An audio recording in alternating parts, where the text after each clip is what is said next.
नमस्कार दोस्तों, स्वागत है आपका फिर से एक नए वीडियो में। दोस्तों, बीएसएनएल कर्मचारियों को उनका थर्ड पीआरसी मिलेगा तो साथ में एरियर मिलना तय है, क्योंकि कर्मचारियों ने, उनके यूनियनों ने ऐसी डिमांड रखी है कि भाई साहब थर्ड पीआरसी तो लागू करो हमारा, लेकिन 10 साल का एरियर जरूर मिलना चाहिए, क्योंकि ये हमारा हक है। ये तुम्हारा दिया हुआ बोनस नहीं है, ये हमारा हक है, तो मिलना ही चाहिए। अब थर्ड पीआरसी लागू होगी कर्मचारियों की तो उनका 10 साल का एरिया, जो कि 2017 से लेकर 2026 या फिर यूं कहे 2027 तक का 10 साल का एरियर उनको मिलेगा। साथ में पेंशनर्स भाइयों की अगर बात करूं तो जैसे ही वेतन समझौता होगा, थर्ड पीआरसी लागू होगी, उसी के ठीक बाद पेंशन रिवीजन भी होने वाला है। अब कर्मचारियों को अगर थर्ड पीआरसी के तहत 10 साल का एरियर मिलेगा तो पेंशन रिवीजन के तहत पेंशनर्स को भी 10 साल का एरियर मिलेगा उनकी पेंशन के आधार पर। अब यहाँ पर दोस्तों पेंशनर्स को थोड़ा सा अलग रूप में मिलने वाला है एरियर। एक तो वो पेंशनर जो 2017 की थर्ड पीआरसी की इफेक्टिव डेट के पहले, यानी कि प्री 2017 के जो भी पेंशनर थे, जो 2017 से पहले रिटायर हुए हैं, उनको उनका एरियर एक अलग हिसाब से मिलेगा, और जो 2017 के बाद रिटायर हुए हैं उन पेंशनर्स को अलग हिसाब से आपका एरियर मिलेगा। और सभी पेंशनर्स को, जो डॉट ऑब्जर्व पेंशनर्स है या फिर चाहे वो बीएसएनएल के अपने निजी पेंशनर, सभी पेंशनर्स को कैटेगरी वाइज, यानी कि आप किस कैडर से बिलोंग करते हैं, किस पोस्ट से बिलोंग करते हैं, आप नॉन एग्जीक्यूटिव कर्मचारियों के कैडर पर आते हैं या फिर आप एग्जीक्यूटिव ऑफिसर की कैडर पर आते हैं, आपकी पोस्ट के हिसाब से आपको एरियर दिया जाएगा। अब आपकी पोस्ट के हिसाब से आपको कितना एरियर बनेगा, कितना एरियर आपकी चेक में आएगा, 10 साल यानी कि 120 महीने का कितना एरियर, या फिर हर महीने का कितना एरियर बनता है, सेकंड पीआरसी से लेकर थर्ड पीआरसी के बीच का जो अंतर है वो एरियर के रूप में कितना पैसा आपके जेब में आएगा, पूरी जानकारी आज इस वीडियो में डिटेल तरीके से आपको देने वाला हूं। सबसे पहले दोस्तों, चैनल पर नए हो, पहली बार आए हो, या फिर बीएसएनएल से जुड़ी खबरें रोज देखना चाहते हो तो मेरे इस चैनल को सब्सक्राइब करके जरूर रखना दोस्तों। साथ में बेल नोटिफिकेशन ऑन जरूर कर देना। दोस्तों, मेरा नाम है सुनील विश्वकर्मा। मेरे द्वारा दी गई जानकारी आपको किसी भी तरीके से सही लगे या फिर सटीक लगे, अच्छी लगे, तो इस जानकारी को अपने पेंशनर्स भाइयों के साथ, कर्मचारी मित्रों के साथ शेयर जरूर करें। ज्यादा से ज्यादा शेयर करना दोस्तों। साथ में इस वीडियो को जाते जाते एक लाइक ठोक के जरूर जाना, यानी कि लाइक करके जरूर जाना, क्योंकि दोस्तों बहुत मेहनत लगती है वीडियो बनाने में, और आपके लिए बीएसएनएल से जुड़ी सभी जानकारियां सटीक रूप से लेकर आता हूं। तो दोस्तों चलिए वीडियो को बढ़ाते हैं आगे।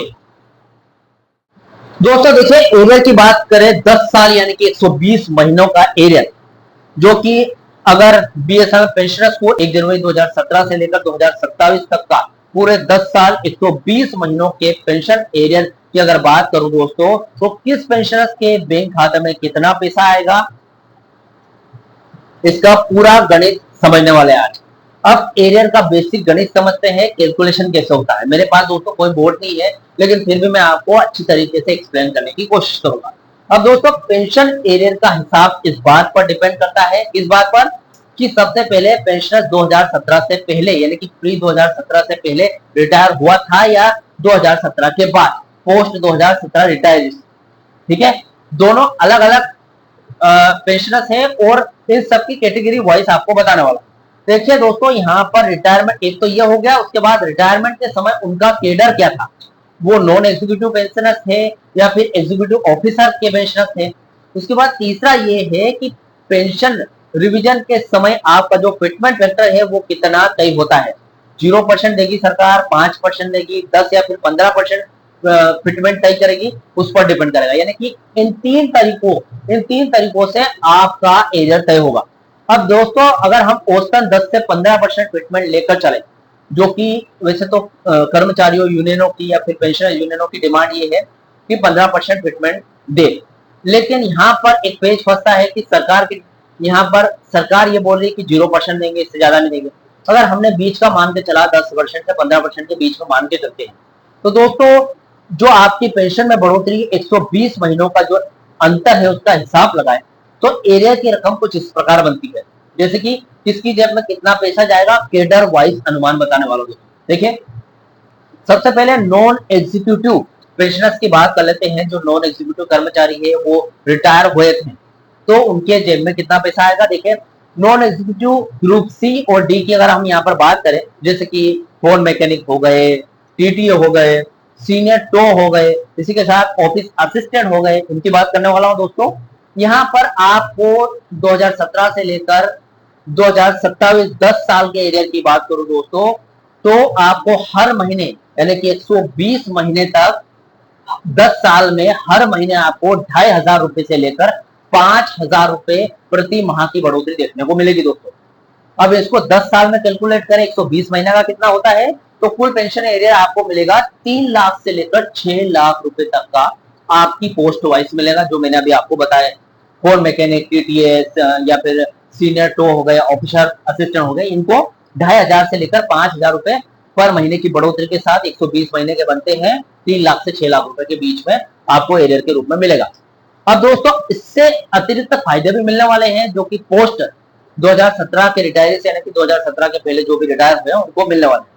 एक तो ग्रेचुइटी का अंतर है, लिव इनकेशमेंट है, इन सबका एरियर मिलाकर करीब 1.5 लाख या फिर 2.5 लाख के करीब बनते हैं, जो कि सब कुछ मिला जुलाकर अगर बात करें तो 5 लाख रुपए से लेकर 9 लाख रुपए तक का आपको शुद्ध एरिया देखने को मिलेगा, जो कि ग्रेचुइटी लिव इनकेशमेंट आपकी 2000 सेकंड पीआरसी और थर्ड पीआरसी के बीच का इंक्रीमेंट बात करें तो वो एरिया के रूप में आपको 5 लाख से 9 लाख रुपए में देखने को मिलेगा दोस्तों। अब एग्जीक्यूटिव पेंशनर्स की बात कर लेते हैं, जो कि एग्जीक्यूटिव E1 से लेकर E3 ग्रेड के बीच में आते हैं दोस्तों। यहाँ पर ऑफिसर्स में आते हैं, जेटीओ ऑफिसर आते हैं, एसडीओ ऑफिसर आते हैं, एओ ऑफिसर्स आते हैं।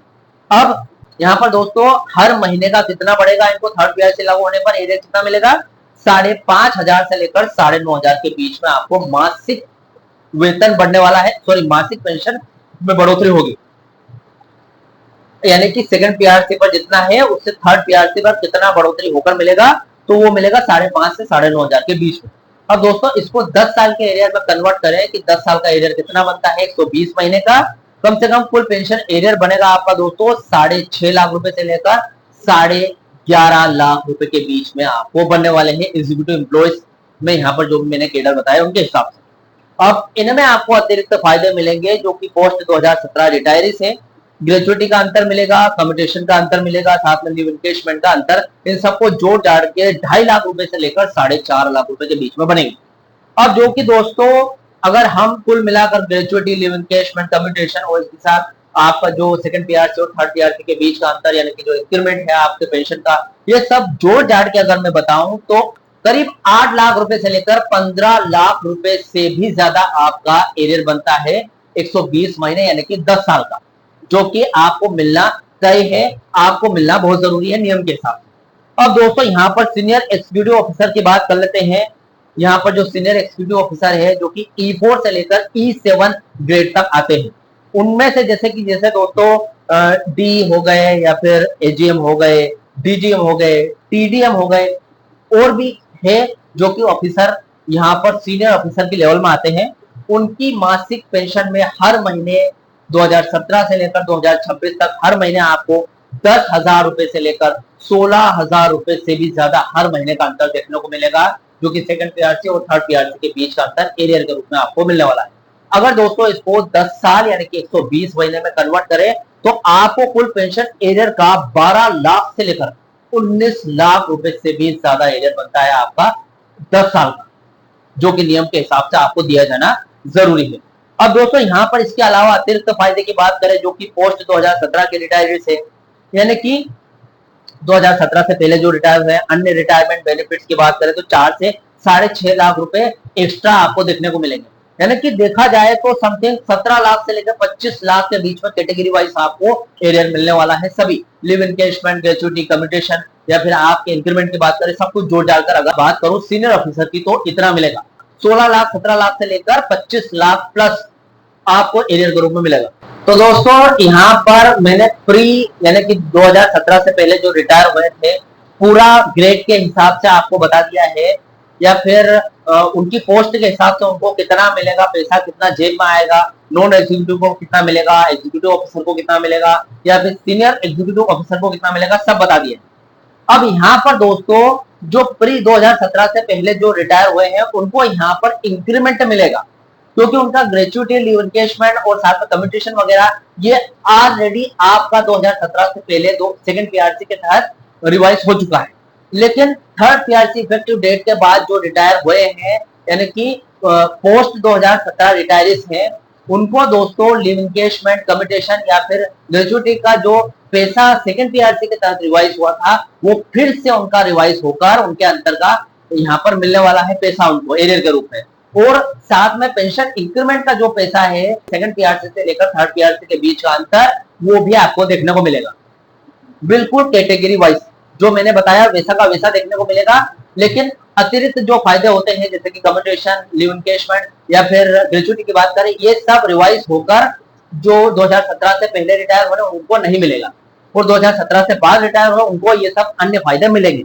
अब यहाँ पर 2017 से पहले जो रिटायर हुए और 2017 के बाद में जो रिटायर हुए उनको किसमें कितना फायदा मिलेगा उनकी बात कर लेते हैं। देखिए दोस्तों, यहाँ पर देखिए दोस्तों, प्री 2017 रिटायर्स की बात करूं तो जो 2017 से पहले रिटायर हुए हैं, इनमें मुख्य रूप से केवल पेंशन का अंतर यानी कि मंथली पेंशन डिफरेंस है, वो आपको 10 सालों का एरियर उसमें देखने को मिलेगा। यानी कि जो सैलरी में अंतर आ रहा है या फिर पेंशन में अंतर आ रहा है, वही आपको देखने को मिलेगा। ग्रेचुइटी, लीव एनकेशमेंट या फिर कम्युटेशन का कोई भी एरियर देखने को नहीं मिला, क्योंकि वे 2017 से पहले पुरानी बेसिक पर सेटल हो चुके हैं।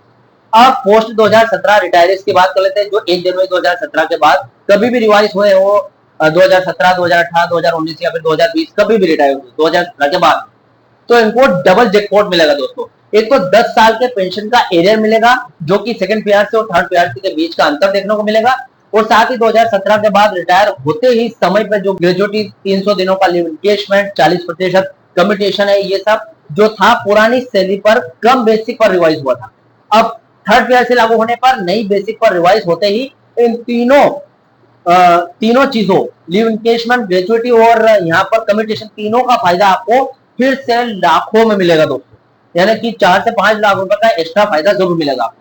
अब दोस्तों, हाथ में आने वाले शुद्ध पैसे कितने हैं? देखिए, अगर किसी पेंशनर्स को एक साथ 8 लाख या फिर 12 लाख एरियर के रूप में मिलता है, तो एक ही साल में बाहरी इनकम टैक्स का डर रहेगा आपको।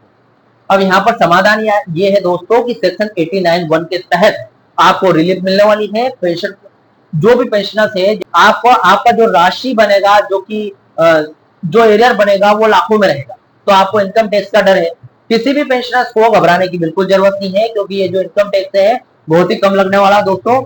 इनकम टैक्स एक्ट सेक्शन 89(1) के तहत आपको फॉर्म 10 ही भरकर टैक्स में छूट मिल जाती है। यानी कि टैक्स में ज्यादा टैक्स बनेगा तो हल्का फुल्का आपको लग सकता है टैक्स, लेकिन अगर कम बनेगा यानी कि 10 लाख से भीतर बनेगा तो हो सकता है कि आपको छूट मिल जाए पूरी तरीके।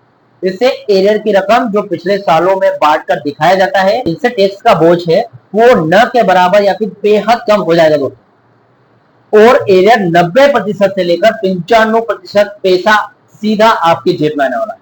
यानी कि एरियर से सभी पेंशनर्स को बहुत ही ज्यादा फायदा होने वाला है। कैडर के हिसाब से आपको पेंशन मिलेगा। 5 लाख से लेकर 25 लाख के बीच में हो सकता है आपका पेंशन एरियर। फिलहाल दोस्तों, मैंने आपको पूरा जोड़ जाड़ के सभी कैडर वाइज बता दिया है, पोस्ट के हिसाब से कितना एरियर बनेगा 10 साल का, 2017 से लेकर 2026 या फिर 2027 तक। फिलहाल दोस्तों, इस वीडियो से रिलेटेड जो भी आपका डाउट या क्वेश्चन वगैरह हो तो मुझे कमेंट बॉक्स में कमेंट कर सकते हैं। वीडियो अच्छा लगा तो वीडियो को लाइक कमेंट जरूर करें। मिलता है दोस्तों नेक्स्ट वीडियो में। सी यू सून।